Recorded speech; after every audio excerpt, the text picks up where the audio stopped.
Greetings. My name is John Gabriel, and this is the New Calculus channel. So today, I'm going to be discussing mathematics education, and in particular, calculus education. And so I'm going to focus on only two academics because I could probably talk about this for hours if I tried to cover everything. And that's really not the purpose of this video. So I'm going to discuss two perspectives and opinions by David Tall. He's a mathematiks professor at Warwick University in the UK, and also Jeff Nicely, who's been behind the calculus reformation efforts in the United States. So let's begin. Now, I think a good place to start off with is with Jeff Nicely. For those of you who are interested, this is his homepage. This is the guy. So I had some email conversations with Nicely some years ago. He just didn't get it. He didn't get the ideas that I was trying to transfer across to him because he simply was not smart enough or had been brainwashed past the point of no return, or both. But anyway, that doesn't really matter. Let's just read a little bit of what he says here. He says, the fundamental theorem of calculus has not only made calculus one of the most powerful intellectual tools known to man, and by the way, I am the only human to prove the fundamental theorem of calculus constructively. I was the first. In fact, the fundamental theorem of calculus is the mean value theorem. And from the mean value theorem, the FTC, or the fundamental theorem, is derived in one step. I was also the first to realize and to show that. I have showed it using both the broken machinery of the mainstream calculus, introducing a patch I created called the positional derivative, and I've also showed how it works using the new calculus, which is the first and only rigorous formulation in history. But he says here, continuing, but it has also created a dichotomy that makes calculus very difficult to teach. Should calculus be presented as a taproot of geometry? Wow, I don't even think that's relevant because geometry came long before calculus.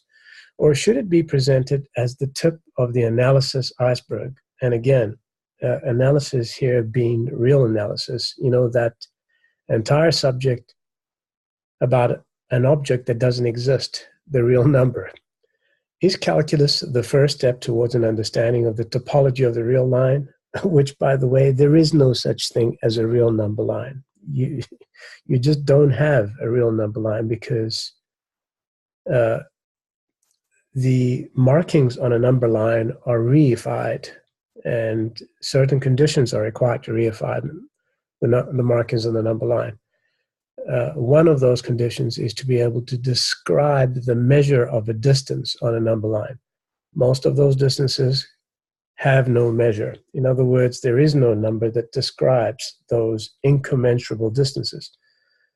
And he says, or is calculus the first step in the exploration of manifolds and the geometry of mechanics? And then he says in the next paragraph, of course, the answer is both, and therein lies a crisis. Actually, he is so far off the track here that it's not even funny. Actually, it would be laughable, but it's so pathetic because many students would like to learn calculus and they would like to understand calculus. And we have all these orangutans in mainstream mathematics who have no clue what is calculus. They've never understood calculus. How could they? I was the first to understand calculus in all of human history. No one, including Archimedes, Newton, Leibniz, Cauchy, or any of the other orangutans who came after them, understood calculus as well as I do. I'm the first human to actually understand calculus and why it works. And it doesn't work because of infinity or limits or infinitesimals or any of that other bogus crap that you're being taught in mainstream academics. Now, by mainstream academics. So they've got this huge problem with teaching calculus. And the problem is, there is a problem in their teaching, but the problem is more with their understanding and their lack of understanding of calculus. So if you don't understand what you're teaching, chances are you'll never be able to teach it. And not only do you need to understand it, but you need to be able to explain it simply so that even the janitor has a chance of understanding. But of course, the way that calculus has been developed, or the machinery which has been used to develop it, is so flawed that it's actually stopped progressing many decades ago. I think the last great calculus theorem was by George Green, and I'm talking about that theorem in which you have a double integral being related to a contour or path integral. Okay, so that, in my opinion, was the last great theorem. And then, of course, the divergence theorem, which is very similar in many respects. But leaving that aside now, he continues and he says, so is there anything wrong with calculus? And he asks several questions, and it goes on to show that there is an evidence of a crisis in calculus. And he does make some good points, but ultimately he fails because he doesn't really understand calculus himself. In fact, he has no clue what is a number or the concept of a number. And he addresses many particular issues here in a very slapstick way. He doesn't really have the answers. And it turns out at the end that he's just trying to sell another book which he has published. But that's not really important. One of the big problems I had with him is that he didn't understand what is the correct definition of a tangent line. And of course, most academics don't. It's pretty important to understand what is a tangent line, and the fact that a tangent line may never cross a curve. What makes a tangent line special is that it meets a curve in one point, extends to both sides of it, doesn't have to be indefinitely to both sides, just so long as it extends to both sides of the point, and it never crosses the curve anywhere. So in the bogus mainstream calculus, you can have a tangent line which has no derivative, and you have also tangent lines at points of inflection, which is absolute nonsense, because the converse of the mean value theorem does not hold at a point of inflection, and a half tangent is not a tangent. So there are many issues there. And of course, that's just a little bit of Jeff Knisely, and I don't know when he published this. It was a long time ago, but it still hasn't solved any of the crisis that exists in calculus.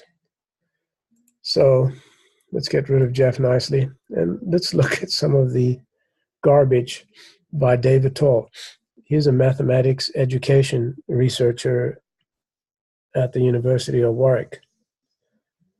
So in this paper, he says he considers conceptual problems which students are known. You know, I would like to write a paper, I just don't have the time for it, in which I consider conceptual problems which lecturers and professors of mathematics are known to encounter in learning and teaching. The orangutans seem to find problems with the students, but the problem doesn't lie with the students. It lies with your moron educators. You understand that? If you're not understanding, it doesn't mean you're incapable or stupid. It means you have idiots who are trying to teach you about knowledge that they've never understood. That's the problem. And of course, David Tall comes up with the very first problem, which is the limit concept. Now, the limit concept was introduced indirectly by that nincompoop French mathematician, Louis Augustin Cauchy. I can't think of too many idiots who are dumber than he was. I have nothing but contempt for the man. The limit concept is probably the biggest piece of trash that has ever been created in mathematics. There are so many flaws with it. And the problem doesn't lie with the students. It lies with the church of academia, okay? Which is those idiots who run the trash heap, fools like Professor Gilbert Strang from MIT, Professor Jack Huizinga, an ex-Harvard student, a graduate who also teaches mathematics. There are so many of them, I don't even care to pronounce their names. They're all idiots. And so he says, in Britain, it is common practice in the sixth form, that's the last grade of high school, to approach the limit concept dynamically. As x approaches a, so f of x approaches c. Well, you know, let's just look at this for a little while. So this is the new calculus definition, which I'll come back to in a while. But let's look at what he says here. He says the limit concept is describing the slope of this brown tangent line, colored that way on purpose, which approaches the slope of the red tangent line as the 2 points get closer. But of course, this particular definition doesn't work at this point. So what the orangutans are doing is they're looking at the limit of these finite differences as it approaches this point from both sides, okay? And of course, nothing was made rigorous, but he says in the document, as x approaches a, so f of x approaches c. That's exactly what is happening. It really makes me angry when they try to say, oh yeah, but that's not rigorous like the epsilonics definition. It's exactly the epsilonic definition, you fucking morons. Okay, look, you've got this L-shaped region here, okay? And all the epsilonics definition says is that as these distances here tend to decrease, so does the distance, the epsilon distance from the y-ordinate also tend to decrease, ending up in a limit existing at this point. But that doesn't prove anything. It's not even a definition. It's a verifinition. That's a word I've created. It can be used to verify their guess because, you see, in mainstream academia, all they have is this kludge. They take away this part here with the limit and they use this finite difference to find the derivative, which they say it's okay because it's as good as a guess, and a guess is good enough, according to Anders Gaysorg and all the other nincompoops from MIT. But a guess is not good enough. And in the new calculus, there are no guesses. But leave that aside for the time being. This definition here, it's not even a definition. And as I've shown you, you do need to set h equal to 0 here to find or guess the derivative, which you then verify using your epsilonics verifinition. Okay, so nothing was made rigorous there. In fact, all they did was notice a few of the properties. And I'll tell you what, chimpanzees are also pretty good at recognizing patterns and properties, okay? So there's no ingenuity on their part here. They didn't really improve at all on what Leibniz and Newton had come up with, which was, of course, garbage to begin with. Newton was the master of approximations. If I had revealed this to Newton, I was able to reveal this to Newton, he would have worshipped me, and so would have Leibniz. Nobody ever had a clue that in the new calculus, you can define the derivative and also the integral rigorously without limits or infinitesimals, as I have proved. So in the new calculus, the derivative, which is the slope of the tangent line to a curve, is found by a parallel secant line, okay? And that's one of the things I've already covered in previous lessons at my senior class, so I'm not going to go over again. But I'd like to go back to this article now and look at what David Toll continues to say. So he says the derivative is often written using the Leibniz notation dy dx, and it sometimes seems to behave like a fraction, as in the chain rule. You see, Leibniz's definition, Leibniz was trying to do what I accomplished. You see, he was more systematic than Newton. Newton was just guessing and approximating and being the master of approximations, but Leibniz was attempting to do something more systematic. He failed, obviously, too. He failed miserably because he started thinking of infinitesimals, and there is no such thing of infinitesimal, as such a thing as an infinitesimal. It's a piece of crap garbage that doesn't even exist. It cannot be reified in any form, shape, or way. But the derivative is a fraction. I, the great John Gabriel, am telling you that, and all the fucking morons before me need to be ignored by you, okay? You can do this, and you can do this very rigorously in the new calculus. These are called differentials, dy and dx, and they have nothing to do with limits, as I have demonstrated painstakingly in previous videos, like the one on Gilbert Strang's stupidity, academic ignorance and stupidity. See over here? dy and dx are simply the rise and run on a tangent line, and it doesn't matter how you move them. Of course, if you start thinking about the ultimate ratio and the crap that you're taught with limits, this is what you end up with, okay? Absolute crap like this, which there is no ultimate ratio. 0 divided by 0 is meaningless, bogus nonsense, all right? So, and it doesn't matter where this is.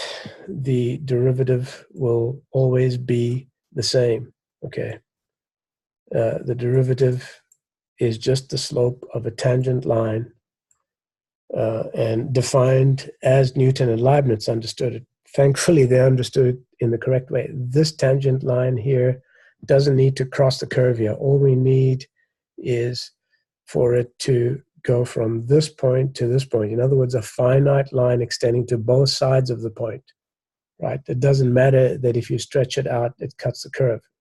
In this part here, it's not tangent to the curve anymore. It's only tangent to the curve at this point here. And of course, mainstream academia has never understood what is a tangent line. They've tried to redefine it in terms of limits, which is pretty circular because the concept of a limit doesn't work unless there is a tangent line. If you look at this bullshit of Newton and Leibniz and all the Cauchy and all the other morons, this idea here wouldn't work if a tangent line isn't defined correctly. You can't have a half tangent, all right? So, you don't want to be approaching a point of inflection and saying, oh yeah, there's a half tangent there and the other half tangent on the other side. They tried to redefine it, but they failed miserably, as they have with so many other things. I have nothing but contempt for mainstream academics. They're incorrigibly stupid. So, and then David Toll makes a very big mistake here. He actually quotes the moron Sheward and Neal. And so he says, from the quote, the student has to learn that in spite of all the evidence to the contrary, which seems to him to build up from statements such as these, that dy dx is not a symbol for a fraction. It is exactly a symbol for a fraction, you fucking idiots. But for the limit of the gradient of a chord, no, wrong. And then the funny part comes. A school textbook advised students, dy dx must, at least for some considerable time, be regarded as an inseparate whole. Oh really? Stupidity were a terminal illness, there'd be no mainstream academic. It does not in any simple or straightforward way mean anything like dy divided by dx. Actually, that's exactly what it means. It means dy divided by dx. Idiots. And such a statement, yes, you do cancel dx and dx, is just so much gibberish. No, no, no, no, no. What is written here is gibberish. It infuriates me that we have orangutans like this guy, David Tall and Nisley and all the other nincompoops earning incredibly big salaries, being secured, having tenure for life, and, you know, just doing nothing but increasing their double chins, their beer bellies, and becoming fatter and uglier orangutans than they already are. Sorry, I have nothing but contempt for these individuals. Or on the other side of the spectrum, the perverted, sickly homosexual Gilbert Strang from MIT, or any of the other, or the Jean-Pierre Massages from Math, or the Dan Christensens, or any of the other fucking morons that I've come across in my path of mathematics and trying to educate these idiots. So he says then the indivisible symbol dy dx in the differential equation is suddenly written as, yes, it is suddenly written as that, you idiots, to separate the variables. This can be done. Dy dx is a symbolic fraction, okay? It works exactly like a fraction. And I showed you from this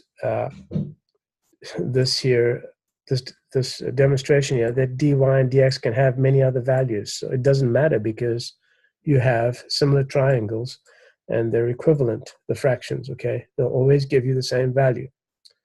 All right, let's get rid of that.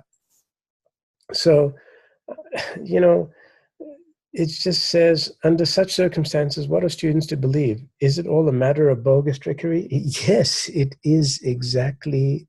Well, actually, it's not trickery because you require intelligence to trick someone.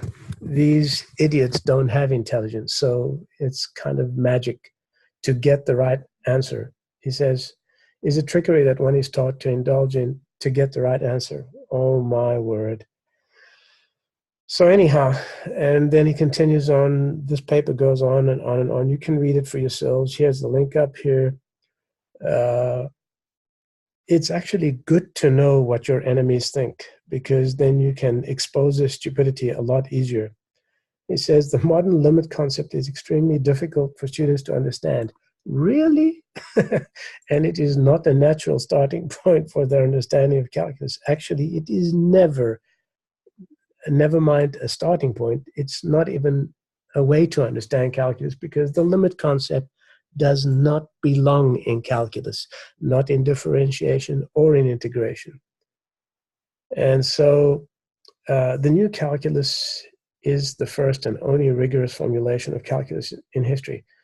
But if you want to really become a good educator and learn what it all means, then I encourage you to read these toilet papers that are written by these mathematics professors. Incidentally, this guy, David Tall, thinks that using a computer or software is the answer to alleviating the mental block that students have. No, it's not an answer. And so he goes on and on and on and on and on, and it's all a bunch of crap.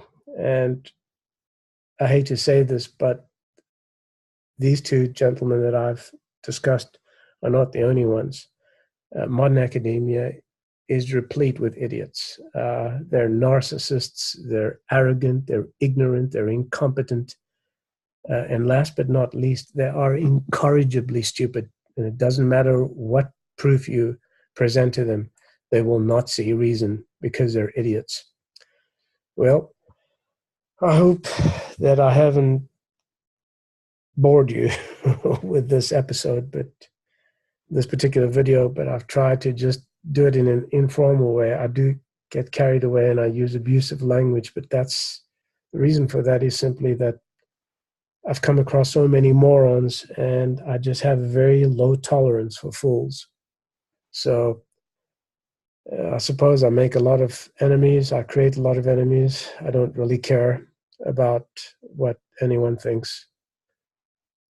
So I'm kind of out of breath now. I think I'll stop.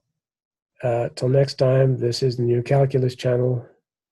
My name is John Gabriel. Goodbye.